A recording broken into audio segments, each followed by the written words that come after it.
This is how we do corners. I want to show you how we do corners, how I do corners. That is a very foolproof way of doing it, and it looks so clean when you get done, and it looks like a continuous piece, even though we have to splice it here at the transition strip.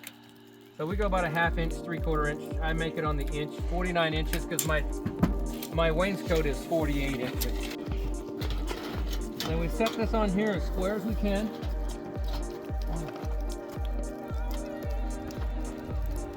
And then I'll make a mark right here. That's going to be the top. And a mark down here where the bottom is. On this side.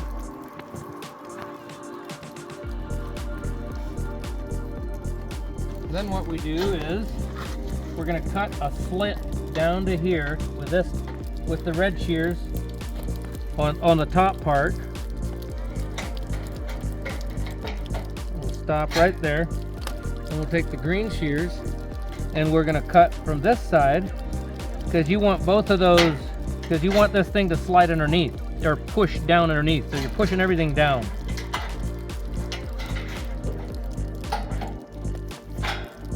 Then you take this little piece, you bend it down. I break it off, but you bend it down.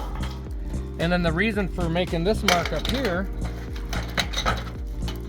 on the top part is because you want to know where to cut this part off. So we take and cut with the red shears just a little bit below, because you want that to go underneath. Same with this one.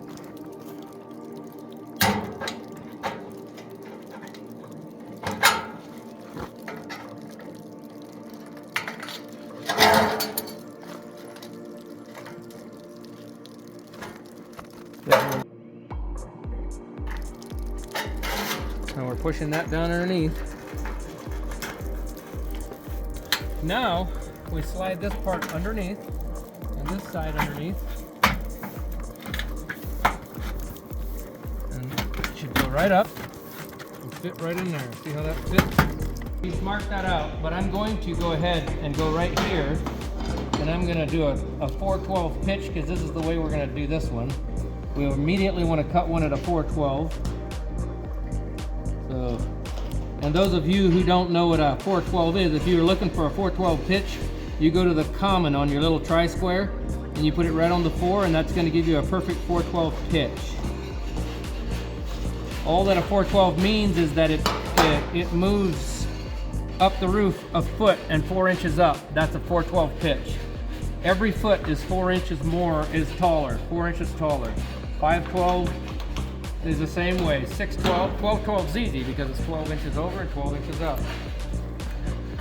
So we're going to get this cut, and I'll show you how we do it. Because I want to put stress on the piece that we're not using. And then we use you have a green shears? Then we use the green shears on this side, because we want that'll put the stress on the other part that we're not using.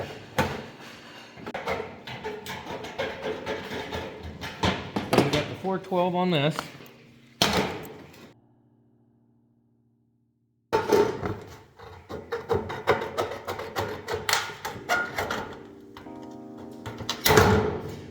So being I know how it's going to look up there, it's going to be about an inch.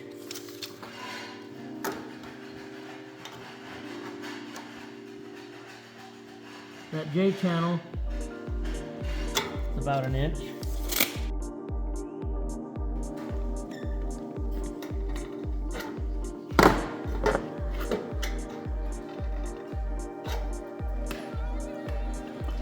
We'll push that down.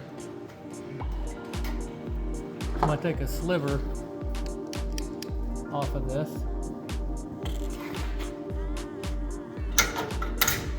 I'm going to have to go off of this, about an inch.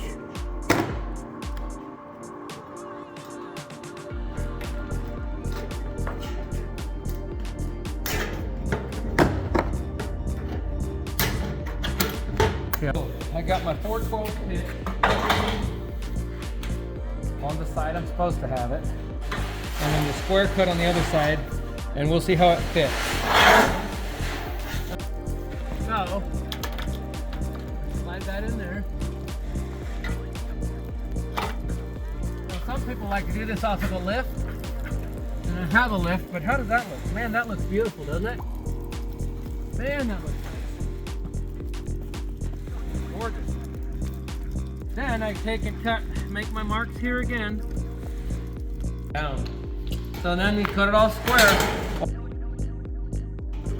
So, now I'm gonna put stress on the piece that I will not need. And that is this piece out here. So, cut that first.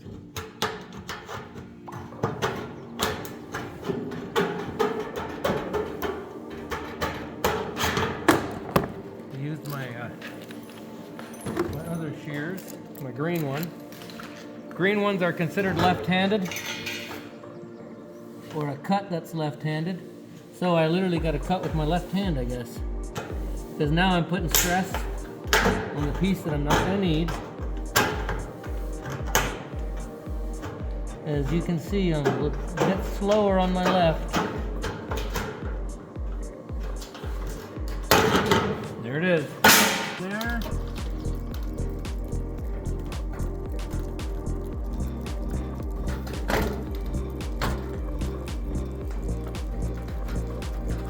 There it is. And you just pop it in there just like that. Now look at that corner. Take a good close up. Isn't that awesome? Look at how tight, how clean. Come on, that's all we do. We don't want anything overkill.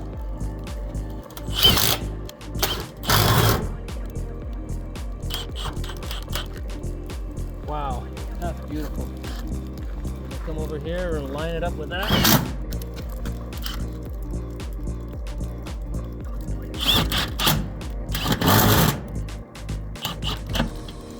Just like that.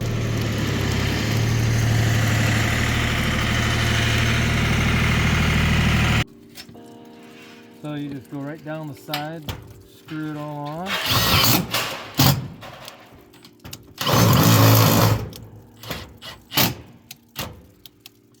Man, that's nice.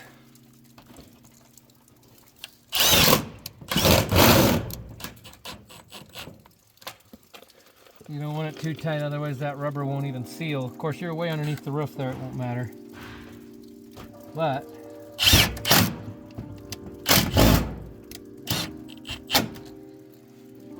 okay.